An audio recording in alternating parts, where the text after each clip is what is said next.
You can't be quiet actually. If you know, you have to answer. Yeah. Based on a probability model, it's better to use a binomial lattice.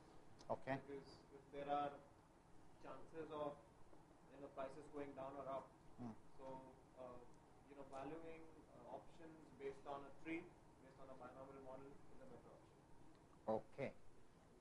He has explained, but Rajesh, actually now there is a better way of putting it together. I mean, I don't say you are wrong, but since I am on this side, I have been doing this as it comes to you naturally to me. I will explain it to you. The difference between when to use binomial and when to use Black-Scholes is that when the price fluctuation is huge, like for a small cap, one day price is today is 10, tomorrow it's 10%, day after is 5, or even during the day, intraday, the price is not continuous movement. Then you have to use the binomial tree. So that's what he explained too, but he has not given this much detail. Okay, so if the price is continuous, you use a Black-Scholes formula. So if I give you a problem and I tell you the price is continuous, your mind immediately should tune to valuing it by Black-Scholes. Okay. How this is arrived, somebody asked me actually, that is a different class altogether. I have a presentation on how it is arrived. I can only get you how it is arrived, but even the Black-Scholes has told that there are 10 holes in Black-Scholes. No one has yet to discover any one of the whole of this formula. But we take it as a holy grail and keep on going with the same formula. But the misfortune is that you have to by heart D1 and D2. D1 is the log normal S by X plus R plus 0.5 or you sigma square divided by 2. T into T is the time and the square root of T into T and the sigma. D2 is nothing but D1 minus sigma into square root of T into T minus T. That is the denominator comes back again, as simple as that. So this is the log normal. I can explain you why it is log normal. S by X is nothing but stock price minus strike price. Why it is log normal? Log normal is used when the values can never go below 0. The values can never become negative. Can a stock price quote as a negative? No. So that is why for the stock market, you can't apply a normal distribution, you can have to apply the log normal distribution. Rest of all, you know that this is the interest rate and this is the sigma is the volatility. Yeah. So that is why we call volatility is a friend of options. Okay, should we do this? Why don't you take this simple, I trust you, trust me rather. Once you do this, there are two ways of looking at it. One is that if there is a 2 or 3 mark questions, you can do it in the exams. And the second is that you can apply this to the intangible valuations when it comes to that. So shall we take up this? The stock price is 47. The strike price is 45. Question looks very simple and innocent, right? R is 0.5 and the sigma is 0.4 and the duration of the option is 3 months. Anybody could give me the how to arrive at the call option price? I have given you this. Yeah.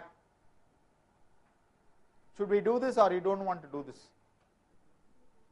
Yeah, take that and do it please. Yeah. So call is stock price into ND1 and present value of the strike price into ND2. So we calculate the D1, we calculate the D2 and then apply the D1 into ND1.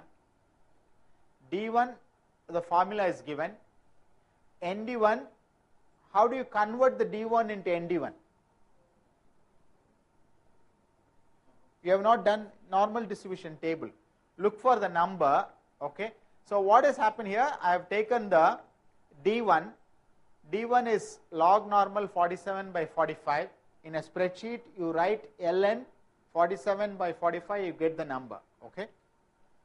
I don't know whether they allow you to do a spreadsheet, and that is questionable. Probably they will give you log normal expression itself, probably, I am not sure.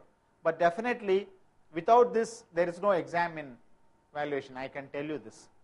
Then these are the numbers which you know. This is the interest rate. Once you by heart, then it becomes easier. Then it is the 3 months, T minus T is 3 months, right?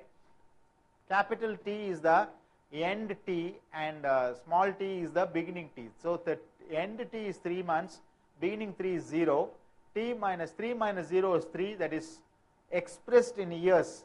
So 3 months is expressed in years. So 0.25 years, quarter year. Okay. And the denominator square root of sigma into square root of time, 0.25. See, it's sigma square root of t. You put it here. Then the d1 comes to 38. d2 is nothing but d1 minus this 0.4 into square root of 25, that is 0.2. The d2 is 18. So once you get the d1, you go and look into the table. Anybody can open the table, or anybody knows how to see the table? Forget whether you want to do it or not, you should be able to locate the numbers, right? Let me find out whether I have a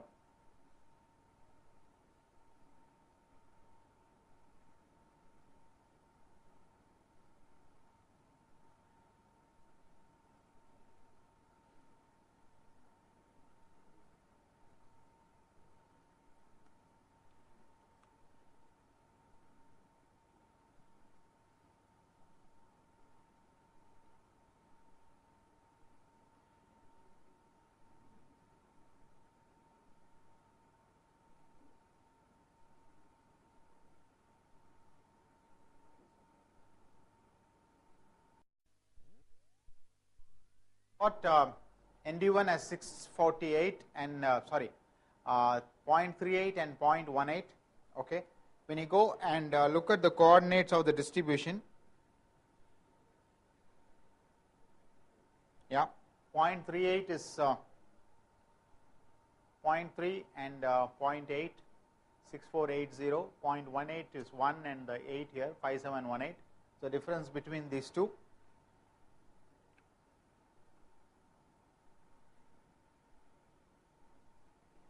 But when you do it in the, so you put that 648 and 5718 and apply the formula, you get that. Formula is nothing but call option is S into ND1 minus E is nothing but the X actually, what we have been all along have been calling as X actually, present value of e to the power of RT into ND2. ND2 was the normal distribution.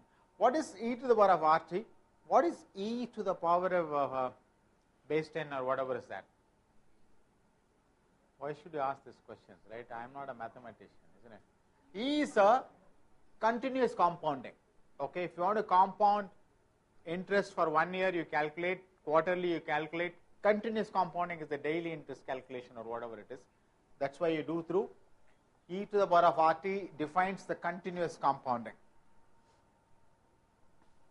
So long options, when you are long on options, either you can sell the option at the price. Option is, say, we have been saying that option price is 5 and the option price becomes 6 actually, you sell that.